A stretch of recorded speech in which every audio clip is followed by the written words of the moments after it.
ಶ್ರೀರಾಮ ಸಮರ್ಥ. ಮೇ 9 ಶುದ್ಧ ವಾತಾವರಣ ಹಾಗೂ ಪವಿತ್ರ ಆಚರಣೆ. ನಮ್ಮ ಮನೆಯಲ್ಲಿಯ ವಾತಾವರಣವು ಶುದ್ಧ, ಶಾಂತ ಹಾಗೂ ಪವಿತ್ರವಾಗಿರಬೇಕು. ನಮ್ಮ ಮನೆಗೆ ಬಂದ ಜನರಿಗೆ ತಿರುಗಿ ಹೋಗಬೇಕೆಂದು ಅನಿಸಬಾರದು. ಕೇವಲ ಭಗವಂತನ ಇಚ್ಛೆಯಿಂದಲೇ ನಮ್ಮ ಪ್ರಪಂಚವು ನಡೆದಿರುತ್ತದೆ ಎಂದು ತಿಳಿದು ಆ ಪ್ರಪಂಚದಲ್ಲಿಯ ವಿದ್ಯೆ, ವೈಭವ, ಮನೆ, ಮಾರು ಮುಂತಾದ ಎಲ್ಲ ಐಶ್ವರ್ಯಗಳನ್ನು ಸಂಪಾದಿಸಿರಿ.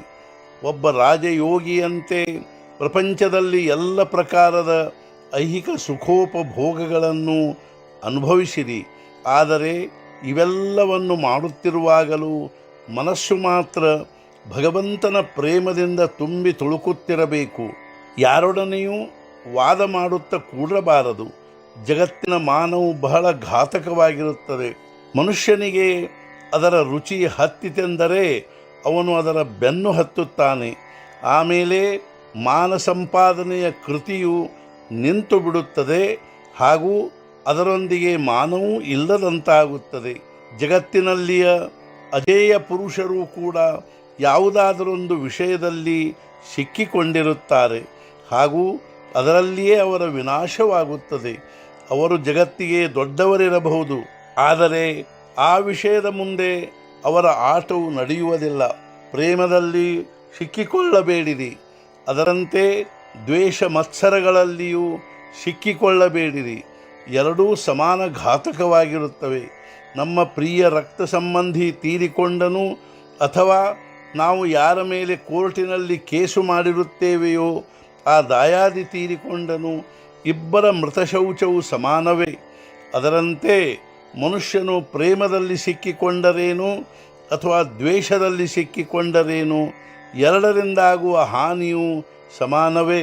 ಭಗವಂತನ ವಿಸ್ಮರಣೆಯು ಯಾವುದೇ ಕಾರಣದಿಂದ ಆದರೂ ಅದು ಉಚಿತವಲ್ಲ.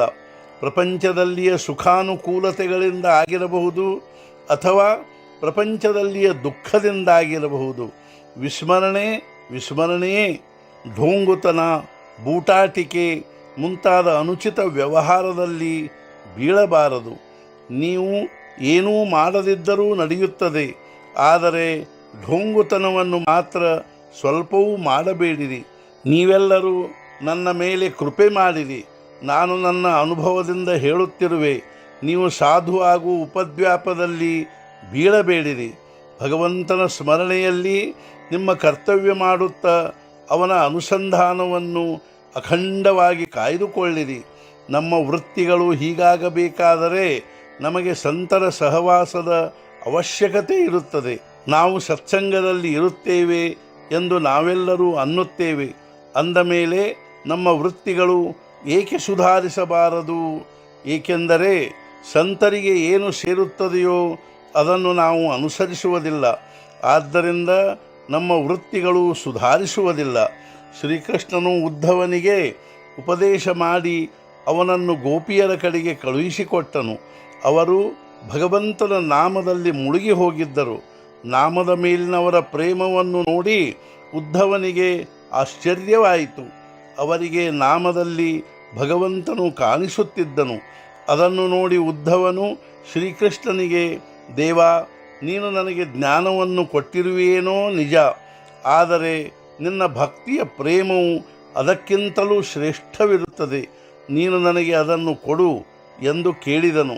ನಿಜವಾಗಿಯೂ ಆ ನಾಮದ ಮಹಾತ್ಮೆಯ ವರ್ಣನೆಯು ಭಗವಂತನ ವರ್ಣನೆಗಿಂತಲೂ ಕಠಿಣವಿರುತ್ತದೆ. ನೀವೆಲ್ಲರೂ ಇಲ್ಲಿಗೆ ಬಂದಿರುತ್ತೀರಿ. ಇಲ್ಲಿಂದ ಹೋಗುವಾಗ ರಾಮನಿಂದ ಏನಾದರೂ ಕೇಳಿ ಪಡೆದುಕೊಂಡು ಒಯ್ಯುವುದಿದ್ದರೆ ನಾಮದ ಪ್ರೇಮವನ್ನೇ ನೀವೆಲ್ಲರೂ ಕೇಳಿರಿ. ಎಲ್ಲರೂ ನಾಮಸ್ಮರಣೆ ಮಾಡಬೇಕು ಹಾಗೂ ಆನಂದದಲ್ಲಿರಬೇಕು. ರಾಮನು ಕೃಪೆ ಮಾಡುವನೆಂಬ ಭರವಸೆ ಹೊಂದಿರಿ. ಇಂದಿನ ಮುಖ್ಯ ವಿಚಾರ, ನಮ್ಮ ಜೀವನದಲ್ಲಿ ಸಹಜತೆ ಇರಬೇಕು.